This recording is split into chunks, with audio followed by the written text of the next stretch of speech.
Six Nations, we're back. We're in Scottish Gas Murrayfield, home. We're Hamish, we're home. Some introductions, two legends. The great Hamish Watson, Jim Hamilton, and Chris, you're here as well. Chris Ashton, what how are you? classed as? No, you are the a lovable legend. rogue. The lovable rogue, you are a legend. Mate, how awesome, we're here. Calcutte Cup match, Scottish Gas Murrayfield. Chris, we were at a live show on Thursday. Did you hear about Chris's line before he said, who the hell builds a castle by a train station? I still don't understand this joke. You don't understand? I said, do you like Edinburgh? He said, who builds a castle by a train station? Anyway, that happens in Scotland. You never get that because you're a Wigan man. Were they just forward thinking with it? That's innovative. They knew trains were going to come along before they built the castle. Now you've got it. Now we're rolling. So I am with two rugby legends. It's awesome to be here at the stadium. Massive game, massive occasion. Mish, I'm going to start with you first. Obviously, you'd want to be playing, right? But how cool is it being pitch side? Is it cool? You've been training all week, so maybe it's not. What's it like? It must be unusual. No, it is. It's a bit weird when you're still in it to be pitch side. Obviously, I'd much rather be out there, but the next best place is obviously with the big gym show live. So no, I'm gutted, but you can feel the excitement building, and it's when you start to miss it. Big games like this, you'll know that as well. Both of you, like these are the games you want to play. How close were you to getting the call up to be on the warming up? Just to warm up, 24th man. Yeah, No, 24th man. Yeah. I had a word and said, look, he's not doing it. I basically said he's on the show today, we need him. All glory. Ashy, we were chatting in the week as well, of course we were. Me and you, I blasted you in the back here, counter-rucked you. Never beat me though. Never beat him though, never beat him. But we were talking about it, like you think Scotland's history in this competition, don't go way back, go 3 or 4 years back. Mate, Scotland have got England's number, but you don't feel like that because of the history that you have against Scotland, never losing. Well, I'm just chatting to Jason White, he beat England 3 times. Oh, did he? It was only when you turned up they went to rush. I drew against England though. Yeah, my experience of it was we beat them every time. But that has drastically changed now. This is the new year for Scotland. And England are the team that are in transition further behind Scotland. Scotland looks settled. England have made 5 changes today. That just shows it isn't a fully settled team. One of the big changes is George Furback coming in for Freddie Stewart. I'm a massive fan of Freddie Stewart. Do you think it's the right decision to bring someone like George in and change up how England want to play, even though they want to change up how they're playing, but he could give them the keys to do something a bit different? I don't think it's necessarily the right decision. I think it's, as always, a coach's opinion to how he wants to play the game today. And if he thinks that Scotland are going to kick long, which is probably why it's been done, if Scotland kick the ball a long way, Furbank is used to playing that style and used to bringing the ball back and adding another link in attack as he does for Northampton. Yeah, of course. So a few changes for Scotland as well. Blair Kinghorn comes in, world-class talent as we know, playing over in Toulouse. But actually world-class when you talk about it, we've got players across the whole back line and the forwards who are world-class. We're a proper team now. Should we be confident with the players that we've got? I think we should be really confident with the players we've got. People like Blair Kinghorn coming back in as well. Blair's been amazing for Toulouse when he's played, and I think he's gone out there and shown his quality. So Blair's an amazing player in that back line. Apart from Blair who's come in, it's a pretty settled back line. Obviously Carl Stein missed the France game with the birth of his child, but I think that's where we might have the number on England. Our back line's looking really good. I think Finn as well, I know it puts a lot of pressure on Finn, but I think the winning and losing the game is going to be through him today. If Finn plays well, I can't see us losing this game. On the flip side, if England's blitz D does work and they put a lot of pressure on Finn, I think that's the only way they could beat us today, I think. Yeah, awesome. We're going to go for a quick show. We've got the great, I'm going to call him the great Harry Patterson. You come in the middle there. So Harry made his debut last week for Scotland. He got called up. Carl Stain's wife went into labour. You got called up into the squad against France. Played incredibly well. So the crowd were like, oh, he's been there, he's done it before, he's a veteran. 9 professional games in the lead up to that last week. Was it 9 or was it 8? That was the 9th. That was the 9th professional game, and he carved her. Did you notice a big difference in it? I just tried to, I know it sounds cliche and all that, but I really just tried to just do your game. You know? Yeah. But it was that was unbelievable. I loved it. Yeah. Shock to the system. Oh yeah. But I think you did well, mate. You played well. Thank you very much. He showed character, full of character. That's the tagline from Famous Grouse. See what I've done Cheers, there? Jim. I know. Harry, I was talking to your dad yesterday, and I said, what was it like, the first high ball that went up? Like, after you caught that, were you fine, or were you nervous, that first high ball? Or? Yeah, I'm glad I caught it. I got minced off it, but that kind of settled me a wee bit and got me in the game. Yeah, it's always good to get a first, all right involvement. Things go all right. Yeah, come off the hour, come off the man. Exactly. You know that. You've seen it. No, exactly. No, mate, you were. Exactly. Right. Just give us a quick idea on, for the people watching, what it's like playing at the highest level. We can't, and the reason I asked you that is because you spoke about it so well when we were talking about it. Dream come true. This is a special place to play, right? Yeah, it was unbelievable. I mean, a couple of months ago, I was, I wasn't really playing for Edinburgh at all, and now, things. I wasn't even expecting to get picked in the squad. Never mind actually get my first cap. So it's all been a bit nuts and crazy and surprising, but it's been unbelievable. It's been, I don't know, it's just crazy how things can change a wee bit. But hey, I'm not getting ahead of myself. But it's been awesome. Mate, now you're on the Big Jim Show. Now you're on there. Harry, we're going to let you go, mate. Awesome to have you, mate. Congratulations last week as well.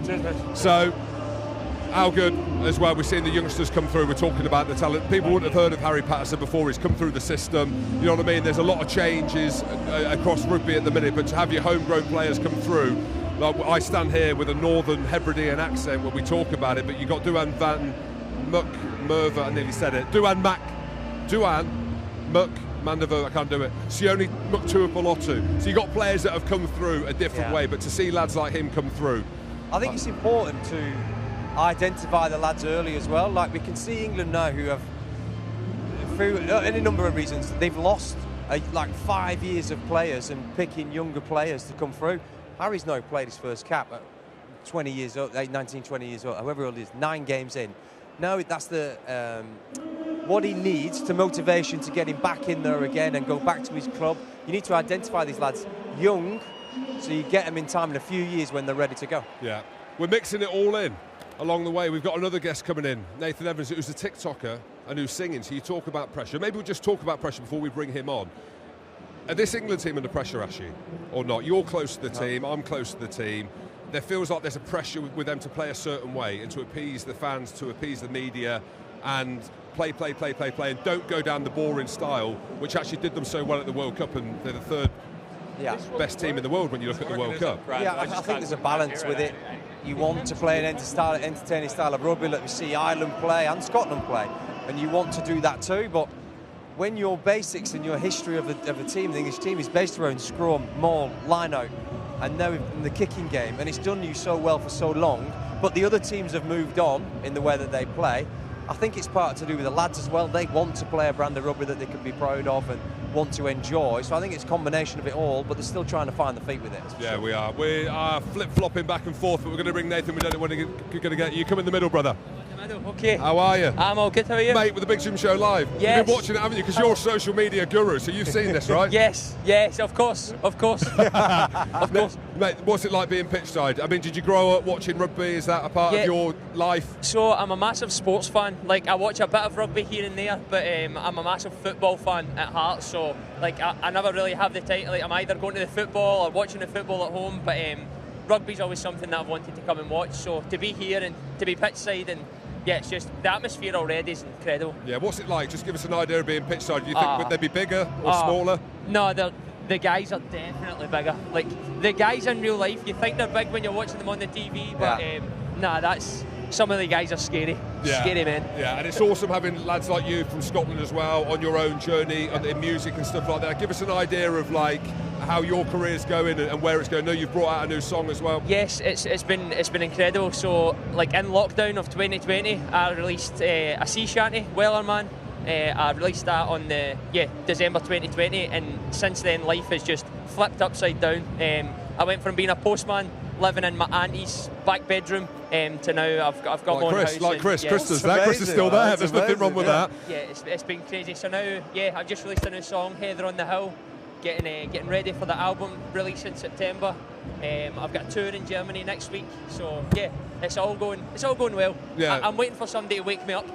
Well, mate, you know what? One day it could be you here. We've seen Harry Styles, Taylor Swift's come in. Obviously, Tom's on stage now. That's it, of course. Would be a dream to come to Scottish Gas Murrayfield? Of course. One day I'll sell this out. That'll be. Exactly, you heard it here first. Nathan, leisure, mate. Awesome to have you on the show, mate. Enjoy the game. And you're supporting, obviously, of course, Scotland. Of course he is. Absolutely, mate. Legend to have you. Thank you very Cheers, much. buddy. Thank you. Yeah.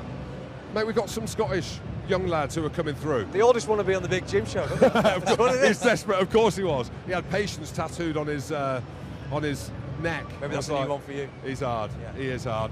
Scotland, right, should win this game. Did you see what happened? Ben Earl's not happy. So in the week, I said Scotland by 15. I just said we're 15 points better than this England side, and then changed it to 8. Ben Earl. It's not like you. He wouldn't. No, flip-flop. He wouldn't even shake my hand. No, he wouldn't. He was like, England, but he said, you said Scotland by 15. What, to beat us? I said, I actually said 8. And he just walked off. Oh, he's had enough. Confident, Mish. I am right? I am very confident, and I don't know whether that's a bad thing. Yellow. It's okay. I don't We're know- insured. I don't It's a big know. gym show. I don't know if that's a bad thing. You know, when you come into these games feeling really confident. We spoke briefly, we touched on about the 2018 compared to winning then compared to the win last year, and it was sort of like in 2023 when we won, even at Twickenham, it was sort of a bit muted and we were on to the next job. So I think the boys in this squad, they've been here, they've done it. A few of the England guys haven't played in Calcutte Cups, never mind won one. So I think there's a lot of pressure on England today, but you know, with Scotland as well, we can't get ahead of ourselves. We need to just do the basics well. And I think, the set-piece battle is going to be massive as well. I think we spoke about it earlier. That's where England do have the breakdown too. Yeah, and I think England do have a lot of dominance there as well. So it's going to be a massive game for our forwards. Yeah, talking of forwards and big men, talking of big men, we've got one coming on the show right now, and I'm a massive fan of his, don't tell him. Martin, hello. Hello, buddy. How are you, bud? Oh, you're all tall. Yeah, I know. Actually, I thought you'd be bigger. This is Chris and Hamish as well. I'm a massive fan of Martin. I've been following him for years, so it's awesome to have you pitch side. Thank you very much, buddy. Mate, but you've been hanging about with the Scotland team, with Pierre Scoom and I have, Xander. yeah. I've been dropping some notes and trying to give them some advice and so on. They didn't take much notice, but No, they wouldn't. we'll see. Mate, they're not taking any notice. I'll tell you now, they're taking notes. What's it like for you with rugby? Your experience? Did you ever get asked to play rugby? Is it Yeah, I did. I mean, I do? played a real man's sport when I was younger. I played cricket. Right, yeah. Yeah. What are you laughing at? Mate, they're both unkind. It's the other way around. He's posh, so he's played cricket. Chris has got no idea what it is. Use the cricket bat. Wow. You're right. He's an idiot, this one. He's Wigan. He's Wigan. So yeah, I used to play cricket at a decent standard, and I was basically asked to not play rugby for risk of injury. Which, watching the games now and watching the lads and watching this, I wish I'd chose this instead of cricket. Yeah, just have a look at the lads just coming round now. Like, I know we are big men, right? And you are a big man. We are big men. I'm a skeleton. I'm a skeleton next to you, but the size of the athletes and stuff like that, they're great athletes, aren't they? It's phenomenal athletes. Yeah. I mean, I have a massive passion for fitness. It's where I come from, and obviously I've managed to take that into the film world, which is phenomenal. But my true energy and passion is definitely sports, and the admiration for these guys is phenomenal. Yeah. Absolutely. Awesome, Martin. Great to have you, mate. We've got a quick Thank show, you that's so why. much. So we've got a few people coming on. So who are you supporting today? Scotland. Yeah, that a boy. Awesome.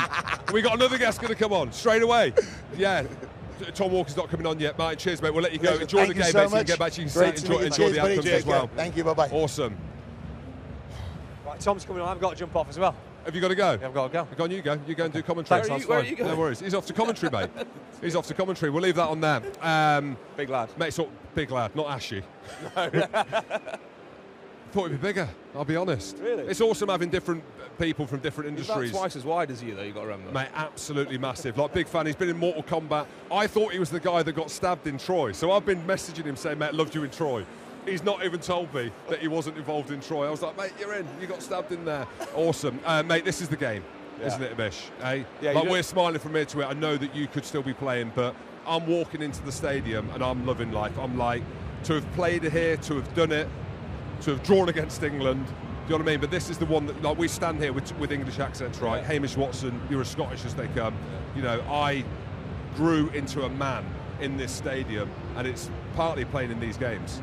Yeah, it's the one when you grow up as a kid. I think Stuart McAnally spoke about it earlier in the week as well, about always wanting to win a Calcutte Cup when you were younger. We sort of grew up in that era where we didn't win as many, and I think when I was younger it was the same thing, especially growing up in England.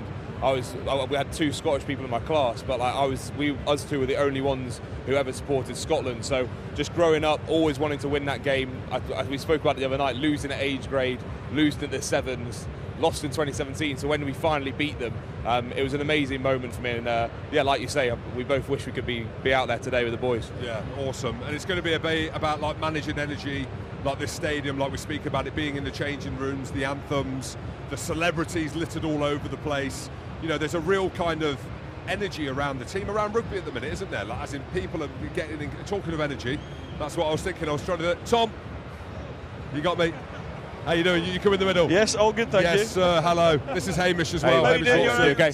Right, so what do you think about the tactics of the game going out? I'm joking. Yes, absolutely. I know all about rugby. Let's talk about it. I know. Tom, massive fan, mate. Just talk to us about playing here. Obviously, an iconic stadium as well. Yeah. We were just saying about the size of the game. It's just massive. Yeah, I mean, look at the size of this place and the energy and just everything. It's absolutely amazing. I'm so privileged to be here. Yeah. Do you follow rugby? Do you follow sport? Or do you just follow Scotland? I dip in and out. It's mostly music, to be honest. That takes up 98% of my time. But, you know, I'm very happy to be invited to things like this to play and perform and do my thing. Yeah, exactly. Well, we were just talking about like what it means to be Scottish and all these things. Like, we've got deep history across a number of genres, and your genre of music, mate, we're flying. We're doing well. Yeah, we've always done well. Got everything covered. Yeah. How was it though, like being in the middle there? Like, I know it's different. It's probably different to when Harry Styles came, and everyone's come to see Harry. You know? Yeah, absolutely. I mean, it's an unbelievable stadium, and as I say, the energy, you can just feel it building and building and building into the game, and it's so amazing to be a part of that. Yeah, are you hanging around to watch the game? Are your mates in town? What's the crack? Yeah, I'm hanging around, absolutely. I'm playing at half-time as well, so I'll be you're back. at half-time? Yeah. Okay, I might come with you. The Big Jim Show Live might come on. Exactly. Mate, I'll let you go. It's awesome to have you. We're just going to wrap up the game. Well done, mate. Awesome. It's awesome. Thank you very much. Nice one. As Cheers. well. Cheers, buddy. We'll just leave it on there. That's fine. Awesome. Mate, he's right. You can just feel it. You know, every minute that goes by, you just feel it building, and you get more and more envious of the boys who are going to be out there. Yeah, well, I can feel it. Have we got anyone else? Is there anyone else? No, we're all out. We're all out. Okay, so here we go. So him playing at Scottish Gas Murrayfield, like massive. Do you know what I mean? And getting these people, we're talking about Harry Styles, like Taylor Swift, bringing these people into our sports. The big thing for me, Mish, and we know this, right? You look at the South Africans winning the World Cup, you look at Ireland, all right, Grand Slam champions. We need to start winning. And I think we need to be comfortable to say that we're playing against England, a team that are building, made the semi-finals of the World Cup, nearly beat South Africa, massive history. You know, they've won the Grand Slam, they've won World Cups. This is our time now. I feel like this is our time to unleash the energy. See the tagline I did there? You've got the tagline in, unleash the energy. Is that the right one? It was, wasn't it? Yeah, of course it was. Well, I think I even touched on it earlier, like, we don't like going into games feeling confident, but we actually need to get over that. We need to get over the fact that we should have that quiet arrogance about us, that what we've done over the last 3 years, or going back to 2018, we managed to get 3 wins out of 5 in a lot of the tournaments. But we need to build to 4 and then push on to try and actually win something. Yeah. So I think that's the mental switch we all need to have as players. Believe we can actually win Six Nations competitions. Who needs to play well today? Who gets man of the match for us to win? Is it Finn with the overs passes, the kick passes? His I mean, don't get me wrong. People like Dewey, who can have game-changing moments, like we saw. People like Blair. But the forward's going to have a massive part to play. We spoke about England's set piece there, how dominant they can be. So the set piece is going to be huge. But I think it does come back down to Finn with the D they bring, with his little kick passes. They're going to be blitzing off the line, so he's going to want people running off his shoulder. And I think if Finn has a good game, we'll win today. Yeah. I believe. This is the first time I've been pitch side before a game, as in this close to kick-off. It's awesome that you've all managed to join us and be as close as we are to the pitch online. The great Hamish Watson, Chris Ashton. I'm not going to name all the other guests because I'll probably forget all the names because we've had so many, but it's been amazing. Thank you to everyone who's tuned in on RugbyPass TV, on all the channels and stuff. It's the Big Jim Show Live. We are live at Scottish Gas Murrayfield, and I got it all in, did I? I nailed it. Nailed it. Thank you. I said I nailed it. I forced you into that. Thank you, everyone.